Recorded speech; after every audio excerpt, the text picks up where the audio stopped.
Hey folks, this is Jeremy once again with you here on the Testing Psychologist podcast. I've got another EHR review for you today. I am reviewing an EHR called ICANotes, I think is how you say it. ICANotes, ICANotes.com.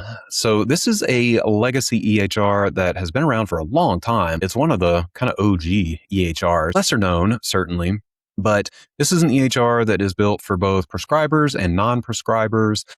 It's got a lot of flexibility, a lot of customization tucked into a somewhat dated user interface, I think. But there's a lot to look at in this review. And, as always, I go through it with the fresh perspective of a new user who runs a testing practice, just trying to gauge how appropriate this EHR might be for my practice and for others like it. So let's jump to my full review of ICANotes. Like with all these EHR reviews, I encourage you to go to the YouTube channel so you can see the video accompaniment. I do my best to be descriptive and show you or tell you what I am seeing on the screen. But if you're listening, you might miss out on a lot of the nuances. So check this one out when you have a chance to sit down and look at the YouTube channel. And I especially want you to do that this time, if only so that you can take in this user interface for yourself, because it really does stand out from some of the other EHRs that I've reviewed.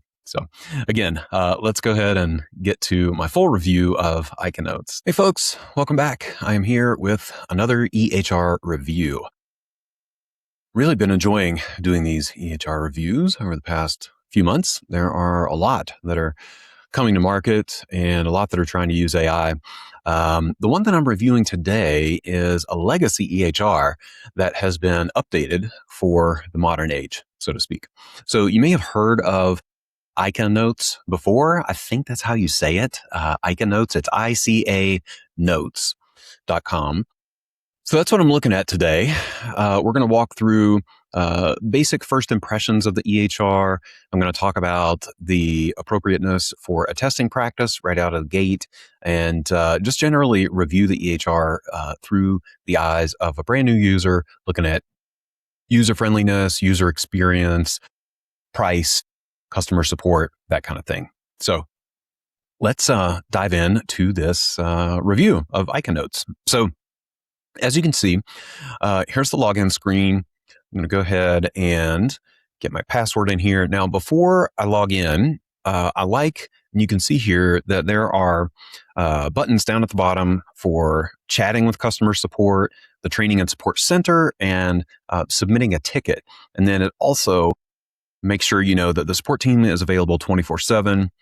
You can chat with support or call support at the phone number. So I have not tested this, but this bodes well. I think customer support is really important with an EHR, and you need to be able to get a hold of someone quickly. And the fact that they have chat and a phone number is encouraging to me. Now, what I did not show here on camera is actually signing up for the EHR. That was really easy. They do offer a free trial. No credit card required. And when you sign up, it asks you a few onboarding questions. It asks you what kind of practitioner you are, prescriber or non-prescriber. It asks how many practitioners are in your practice. And let's see, that might be it. There was one other question that I can't remember right now, but there are basically 3 questions just to help get the EHR set up for you. And then it brings you to the login screen. So let's jump in here and get off to the races. Oh, of course, they're going to ask me to do 2-step verification. All right, I'm going to set this up and then come back.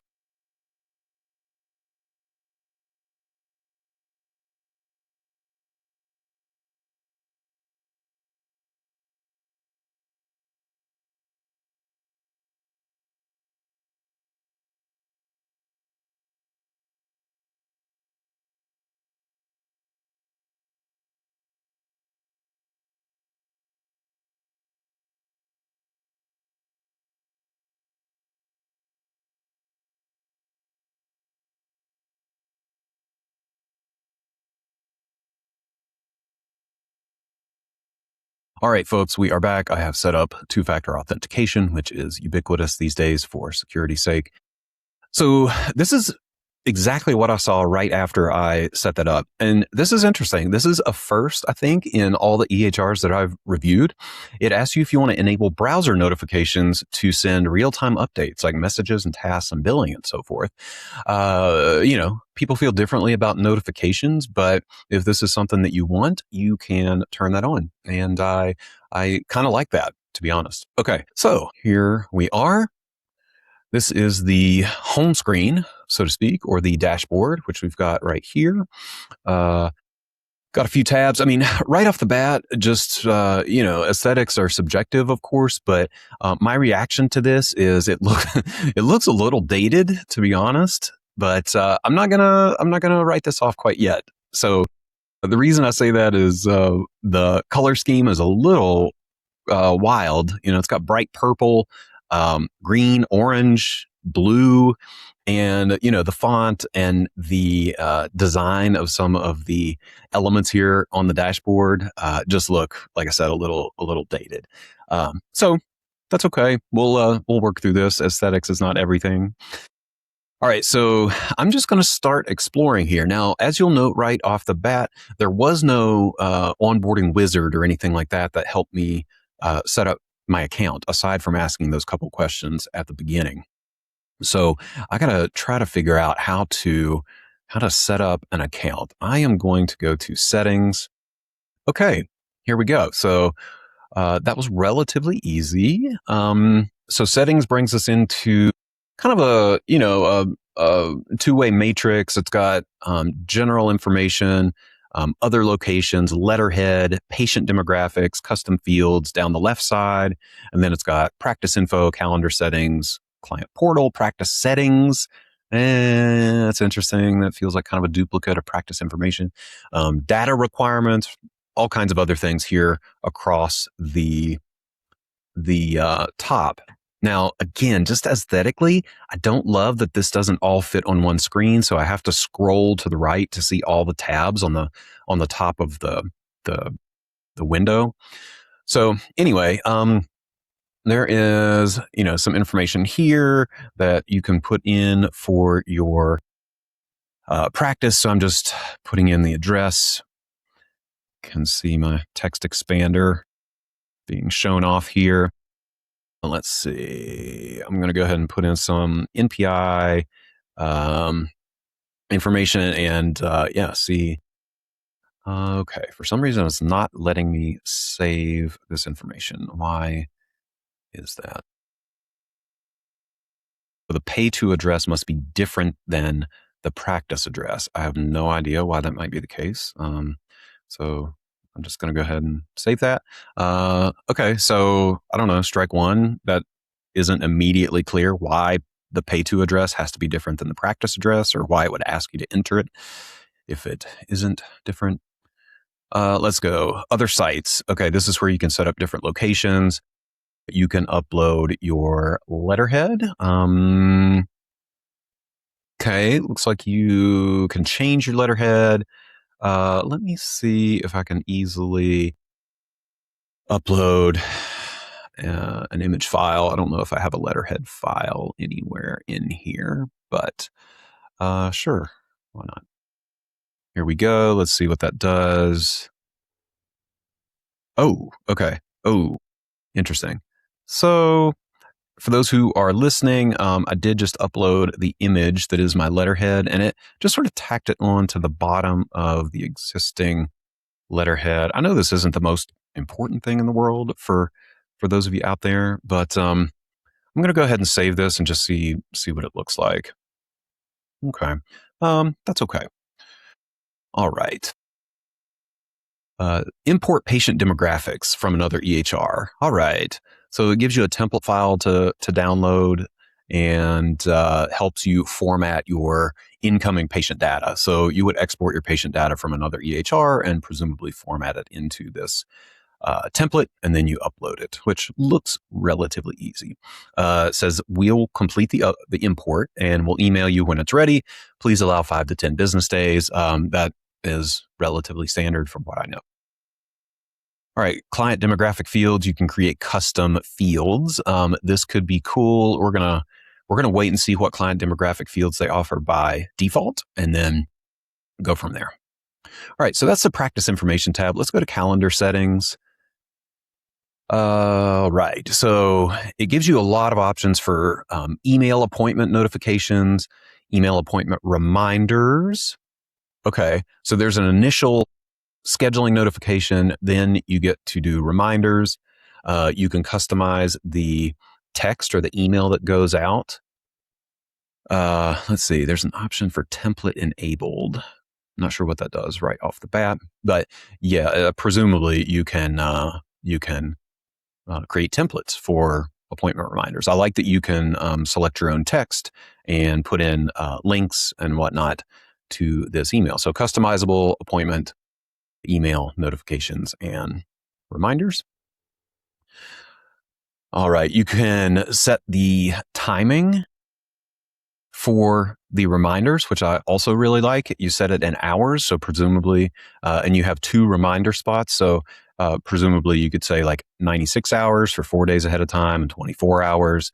Yeah, I like that as well. And again, you can define those email templates.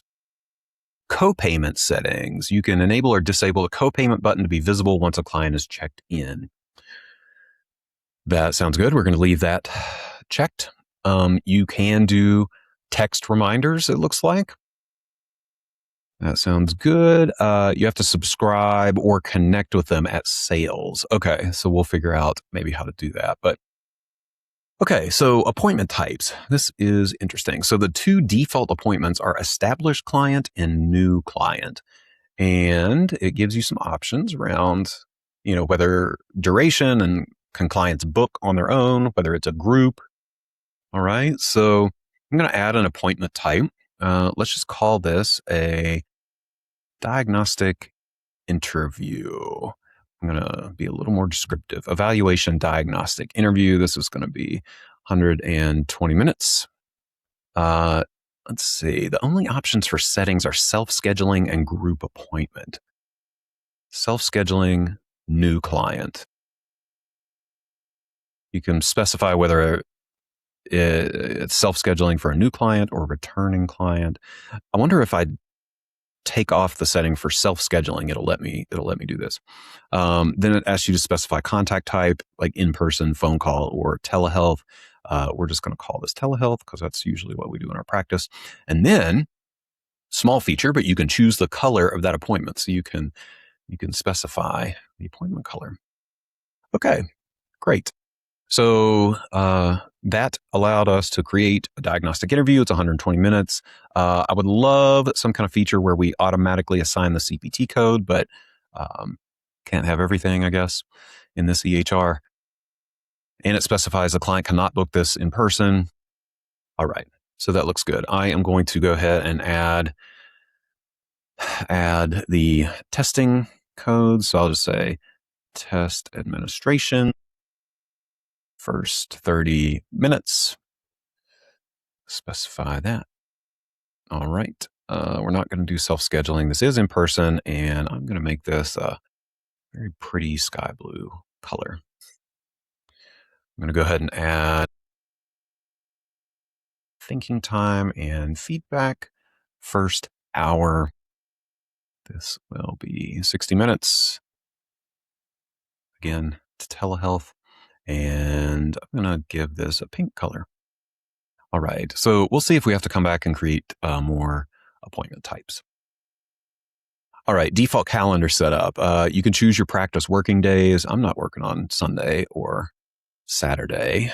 And then you can specify your hours as well. It doesn't look like you can specify days and hours. Yeah, it doesn't look like you can set different hours for different days, but I could be wrong. Now, I am not going to be working at 6 a.m. Let's call this 9 a.m. to 3 p.m. because that's my summer schedule. All right.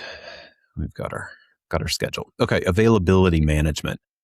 Okay, so you can add one-time availability, recurring availability, or block availability. Yeah, I actually like the flexibility here.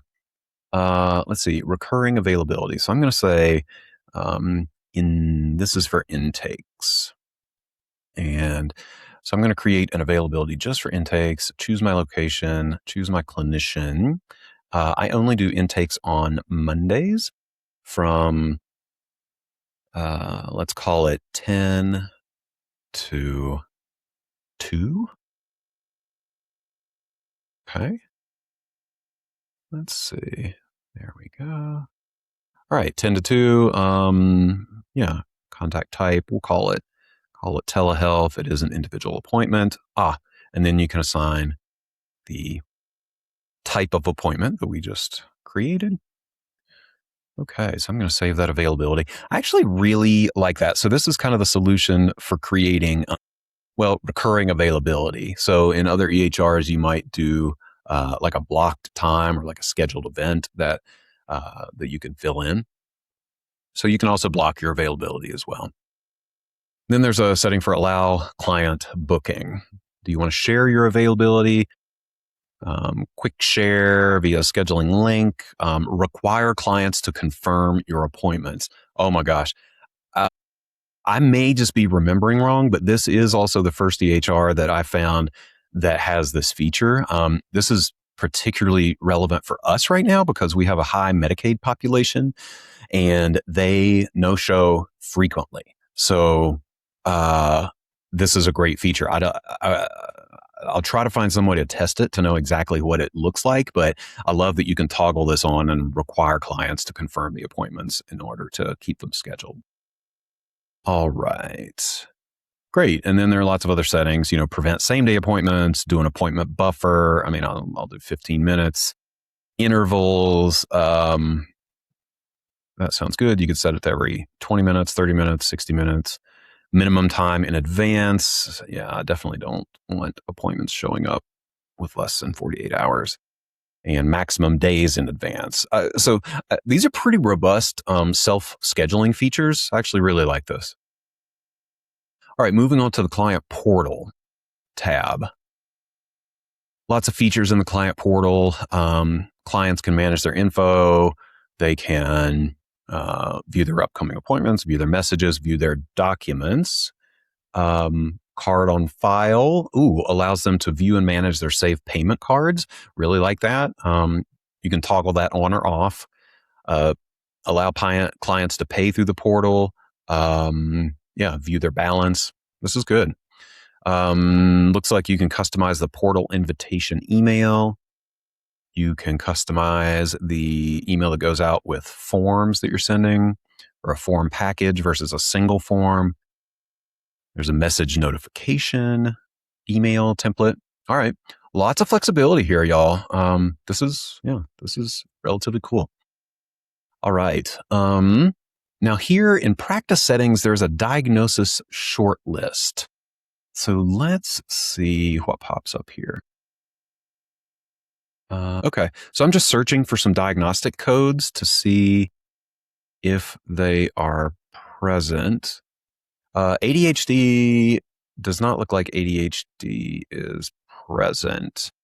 So we would have to add that. So let's see what we have to do. Oh gosh. ICD-10 diagnosis lookup. I'm just going to type in attention. And then I'm actually going to go DSM-5. It allows you to pick between DSM-5 and ICD-10. This is not popping. There we go. Okay, I just had to type again. Let's see. We're going to do ADHD combined type. I'm going to add that. Okay, so that's relatively easy. I'm just typing in, autism spectrum. Looks like we have to add that as well, but it is pretty easy. You can just type in a short description of the diagnosis you're looking for, and then it will search for that in the ICD-10 or DSM-5 and allow you to. All right, fantastic. You can also delete any codes that you don't tend to work with. It provides you a short list. So you could put in your most common diagnoses. For some reason, it defaults to major depression, schizoaffective disorder, and generalized anxiety. I could see a couple of those, but I don't know that schizoaffective is one of the ones that I would put in my short list necessarily. All right, service code shortlist. All right. You know what we're doing here, y'all. So it auto-populates with the therapy codes, of course. We're going to do 96136, testing admin, first 30 minutes, add to list, 96137, testing admin, additional 30 minutes. Just doing this quickly, y'all. 96132. Thinking and feedback, first hour. Assistant 96133. Thinking and feedback. Additional. Okay, cool. That was pretty easy. So then, you can choose whether these codes are active. I'm going to turn all these therapy codes off. And whether they are billable. You can also do whether they are self-pay or not. It goes to default. I'm not sure what default is, but okay. If you unclick that, it says always self-pay. So this is actually another really nice setting, depending on your practice setup, because we do have services that aren't CPT codes per se, or they're CPT codes that are not reimbursed by insurance. Or not included on an insurance fee schedule. So you could theoretically put those here and set them to be always self-pay. That's great. I'm pleasantly surprised by some of this so far. There's a lot of flexibility. Okay, data requirements. For clinical notes, configure required fields. Okay, so you can toggle on or off diagnosis code, service code, time spent. We need all of these, and linked appointment. Not sure exactly what that means, but we're going to toggle all of those. All right, revenue cycle management. We're on this client payments tab. Again, you've got toggles, so control how client payments are applied when received through different entry points. All right, so you can choose whether payments are automatically applied or recorded as unapplied. Okay, that's interesting. Okay, so you have some flexibility there. Clinical billing rates. Okay, so this is curious. For clinical billing rates, this is where you put your rates. And it's by CPT code, but it looks like it doesn't carry over from the CPT codes that I added in the previous screen, which I don't love. I don't love that. So I wish that was not the case. I have to add, let's see here. Well, I take that back. Okay, so when you go to add a new billing rate, it does give you a drop down of the codes that you previously entered. And it does allow you to put automatic modifiers when you add the code or when you add the rate, which is great. So, okay, again, pleasantly surprised. So this is presumably going to be a really easy way to do the the add-on codes. That can be tough in some of the other EHRs, like I've mentioned before. So I'm just walking through and putting in all of those testing codes that I just entered, but I'm choosing them from a drop down. So it's actually pretty easy.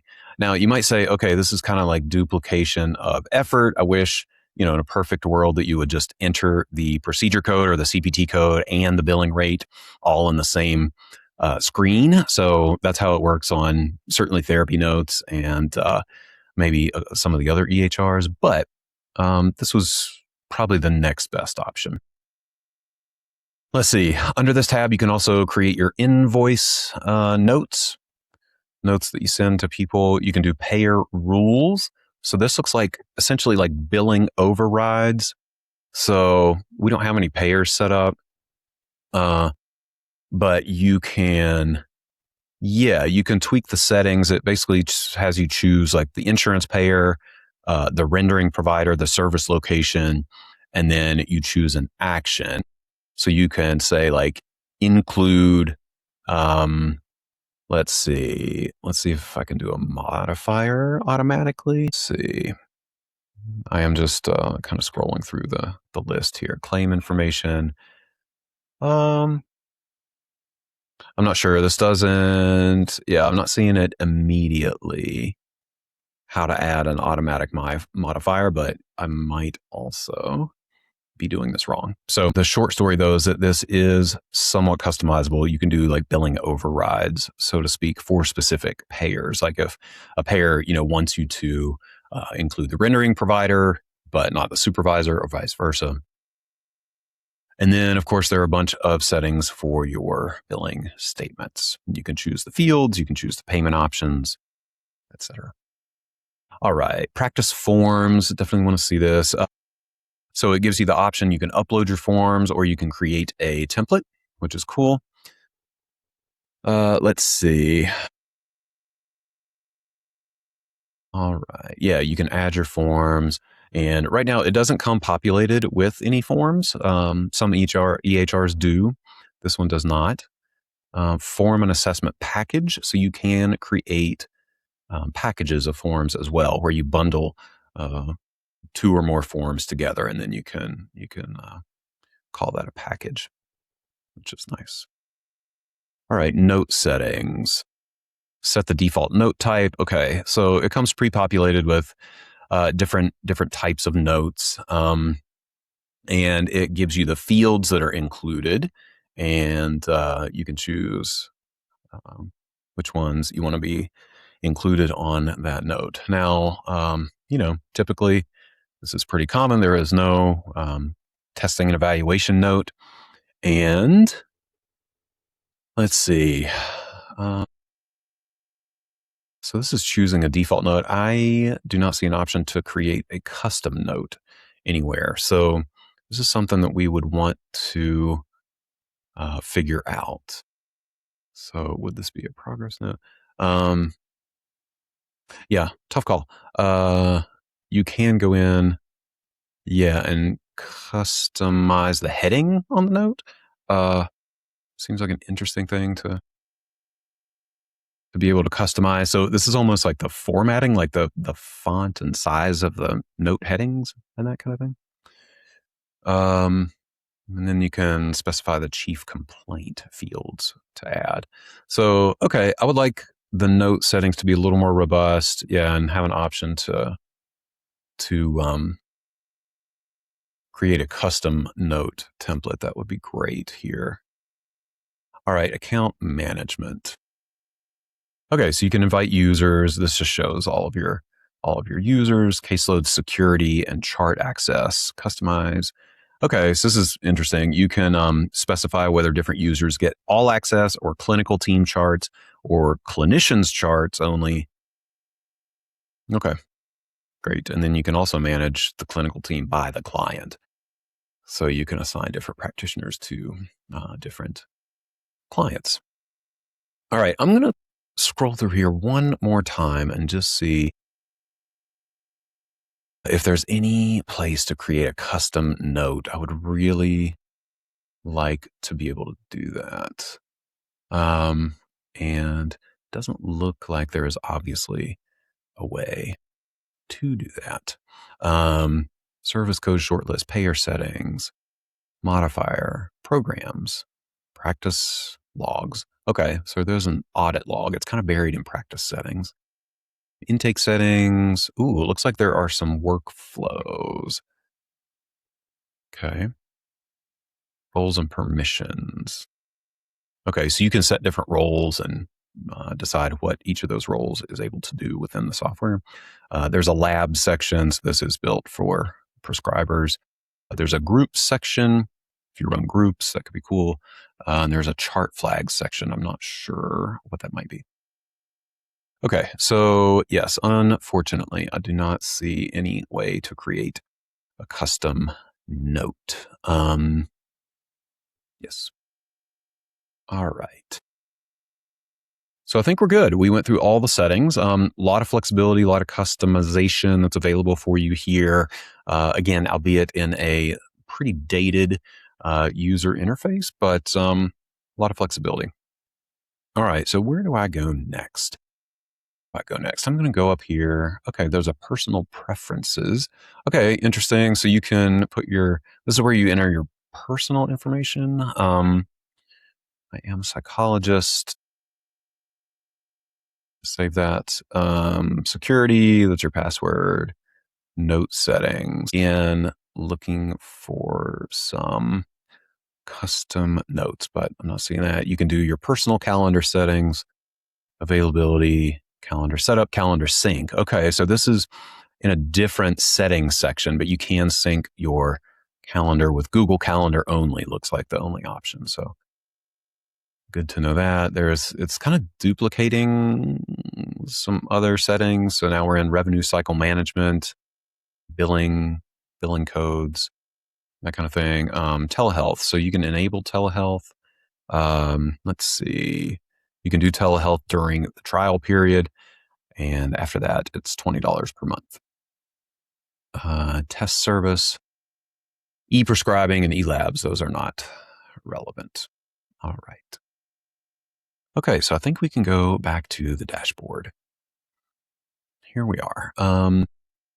Next, I think I want to create a new client. So let's take a look at Chart Room. Oh gosh, man.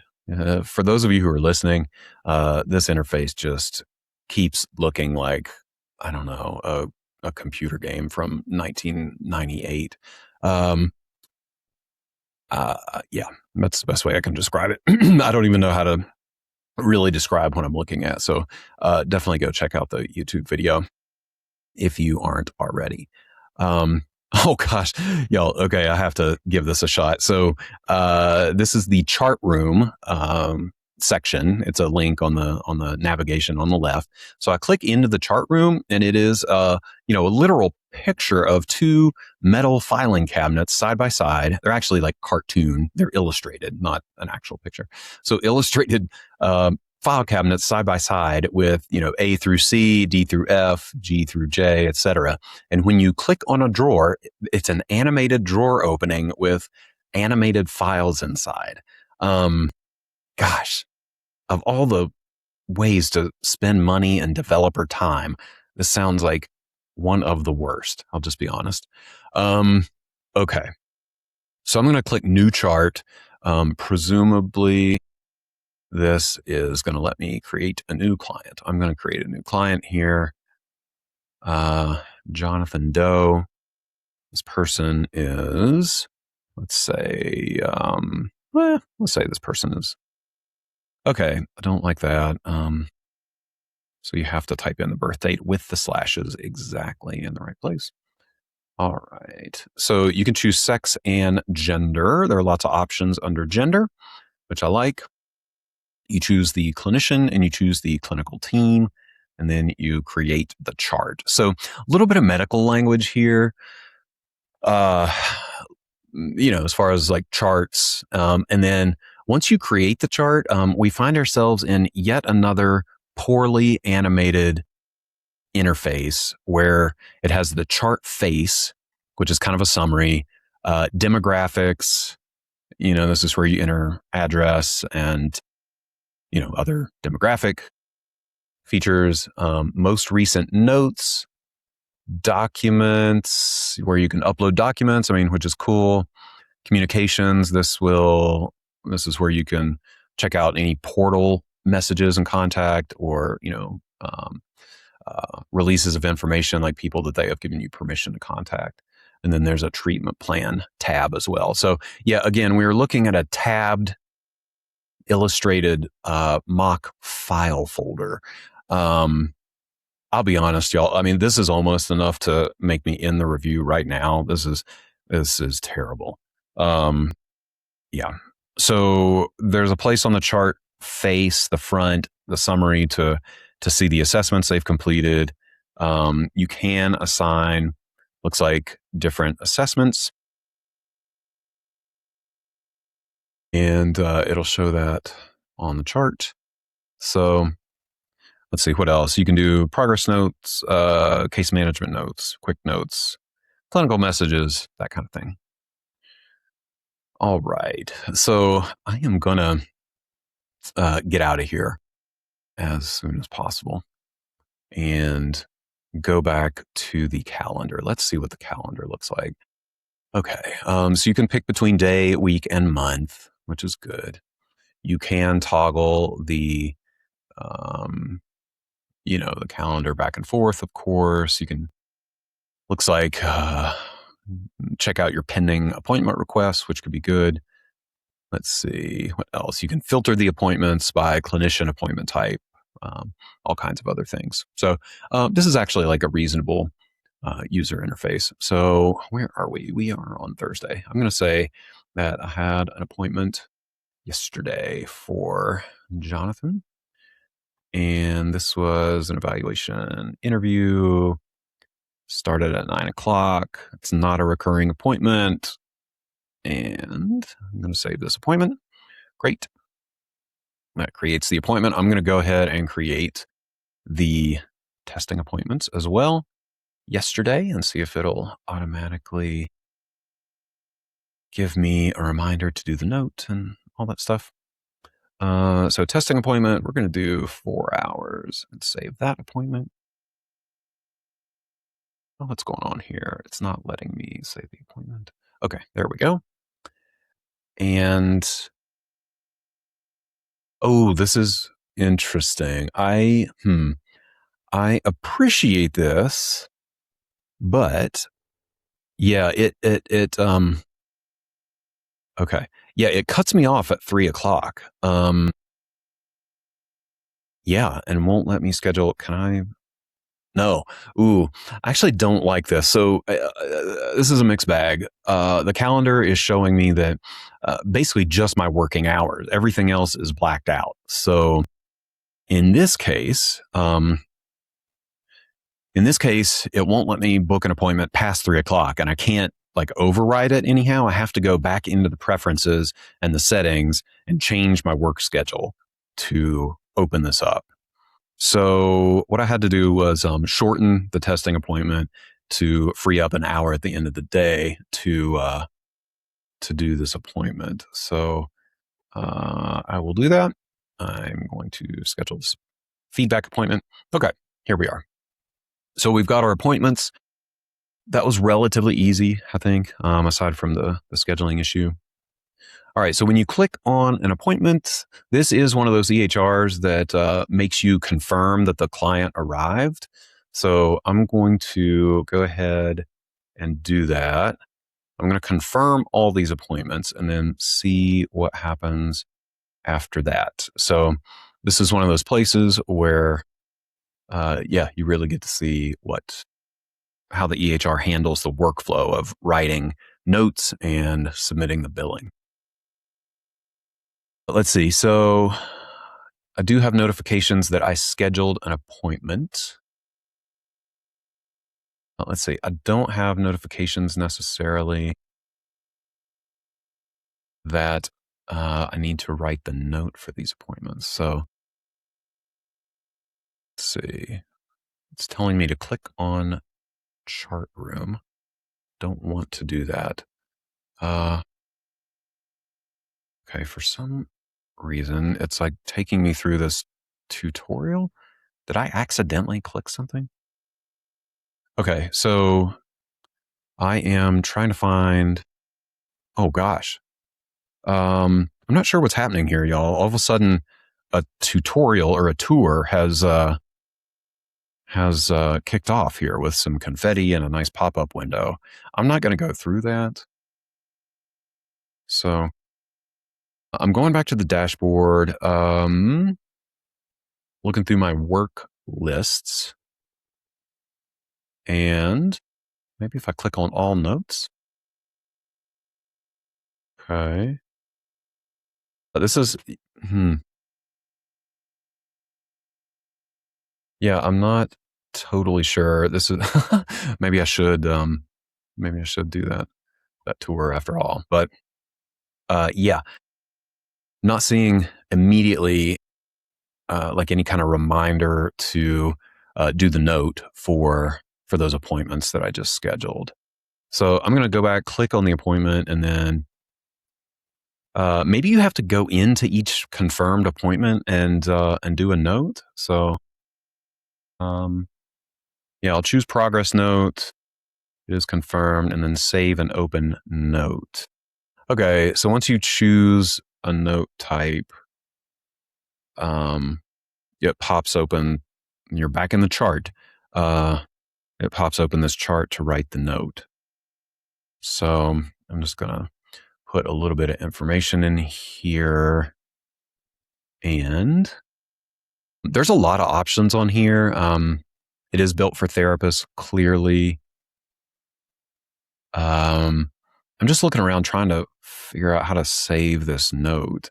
There's a pulsing blue dot up here. Oh, it's asking me to sign up for the AI Scribe. Okay, so they do have an AI Scribe feature. Good to know. Let's see here. I'm not sure if it is saved. Okay. Yeah, oh gosh, y'all, I just don't like the user interface here. It's asking me to enter the diagnosis, which is fine. We do have our shortlist, but is it? Yeah, this is tough. I mean, it's like you have to type in the diagnosis in a couple different steps to enter it into the note. And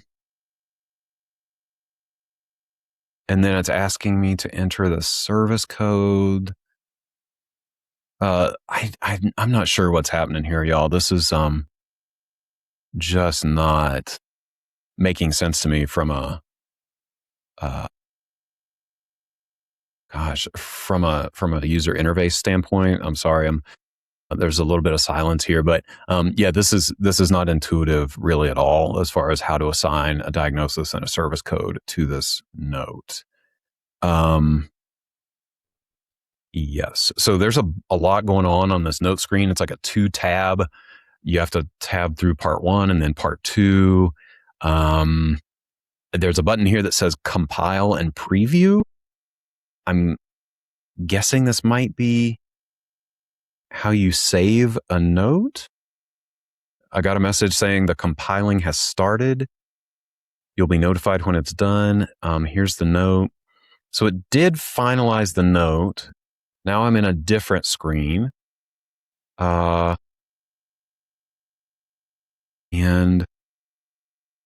have I signed it? Oh, there's a button over here. Sorry, y'all. If you're watching on the YouTube video, you know what I'm going through here. This is, to me, not super intuitive. Anyway, I'm on a 2-panel screen. It shows the note, and then there is kind of a blank open section on the right-hand panel. And then down in the bottom right, it's kind of tucked away, a little bit hard to see. There's a button to electronically sign a note. So I presumably did that. All right. And now I guess it's done. I'll go to the calendar and I'm going to click back on that appointment. It did give me a little notification that the progress note is done. Okay. So let's see. I'm gonna go through and do one more of these notes. I'm not going to do both of them because honestly, this process is so arduous. So on the feedback note, let's say, I'm just going to call this a progress note because we could not create our own note. So, it does get easier. Let's see, verbal content. You can add different sections into the note template. I'm going to go to the note part 2. Okay, so the diagnosis at least carried over from the intake. That's nice. Let's see. I'm going to enter my service code here. And let's see if we can add multiple service codes. So I'm going to do the 96132, 96133 units. Yeah. And specify 6 units here. It asks for authorization. I'm assuming, if you do insurance, it'll like give you a yes, no. or like an option to attach an authorization, which is cool. Okay. There's a section to enter private notes if you take those kinds of notes that presumably won't be part of the record. There's a button to specify your time spent if you want to do that. So I'm going to compile and preview this note as well, and then move us along toward the billing framework. All right. So the note, again, it's compiling. So it's putting all this together, and now it has generated my note here. It does have the service codes and the diagnoses. Now I know where my electronically signed button is, so I'm going to go ahead and do that. Okay, now let's go back to the dashboard and see what is happening here as far as messages. Yeah, still no to-do list that I can find to tell me or remind me when I need to write notes. Let's see, you can configure the reminder rules. Okay. This is my mistake, y'all. So apparently on the dashboard, it does tell you your appointments by date. So I had to click the button for yesterday instead of today because I scheduled these quote unquote appointments yesterday. You can also do 7 days or 30 days. So, or 3 months, 6 months, and 12 months. So, if you're someone who gets your notes done relatively quickly, I'd probably just keep it on the 7-day setting. If you tend to take a little while, then maybe the 30-day or even 3-month setting. If you're not doing notes within 90 days, then I think we have bigger problems to solve. All right, so this does actually give me a set of reminders in terms of notes and appointments that need to be done. So let's see. I mean, it still doesn't really. It just lists the notes that I've done. It doesn't list the appointment that still has a note that needs to be written. Okay, so where do we go from here? Billing. How do I do that? Okay, so this billing work list tab on the dashboard does have a section for unbilled encounters. And yeah, I would love to bill these encounters. How do I do that? All right.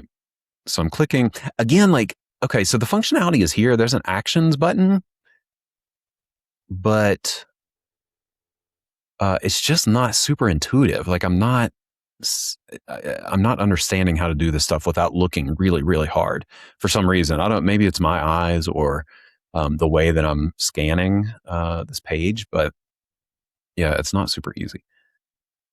Okay, so I would love to just apply a payment. I'm not sure exactly how to do that. Is that in payments work list?